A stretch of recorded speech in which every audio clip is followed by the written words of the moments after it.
The driver for this work was the fact that uh, going to planetary bodies, including Mars, is very challenging, and is whatever instrument that you have to send, there is always the issue of mass and power constraints.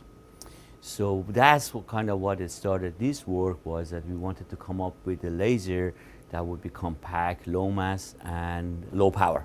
We need to know a whole lot about the Mars atmosphere in order to design the spacecraft that are going to land on Mars. There is quite a bit of variation in the Mars atmospheric density. So with the laser beam, we can measure the Mars atmospheric density, its variation with geographical locations and seasonal variation. We can measure the winds and profile the winds globally. We can measure the aerosol concentration, the CO2 ice clouds that are plenty on Mars. And all these measurements we can do with the laser beam. In fact, we might be able to do all of that with a single laser system orbiting the Mars. And these are all important for designing missions to Mars. Even for robotic missions, these parameters are important because now if we know about the Mars atmosphere, we can design a spacecraft that are a whole lot more efficient, use less fuel.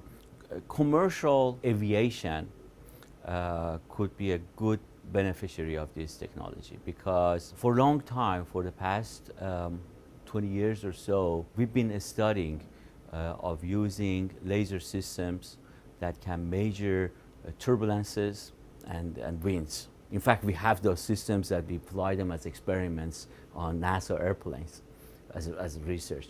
But the lasers are big, power hungry. This provides an opportunity, another opportunity to reduce the size and efficiency of these systems and make it more viable for such applications. If we pump these lasers at the wavelengths closer to the operating wavelengths, we can get higher efficiencies. Norm showed that through experiments, through simulations in the past, but now there are actually pump sources that are available. And so we have that, and that's the key part.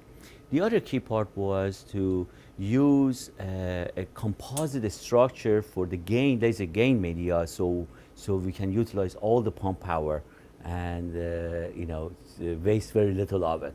So through these two features, these novel features, we were able to get high efficiencies out of these lasers and make them very compact size and low mass, very suited for planetary applications. When we started this, we set a goal for ourselves. We said we want to improve the laser efficiency by order of magnitude compared to what is available now.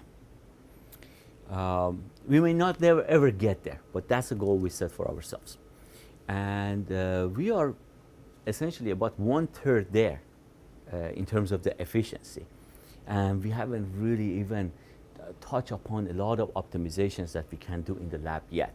So we are very optimistic that we may not get to a whole order of magnitude, but we can get close to it. And even a factor of 5 improvement in efficiency will have a major impact on the instrument design and the overall mass and power of the instrument.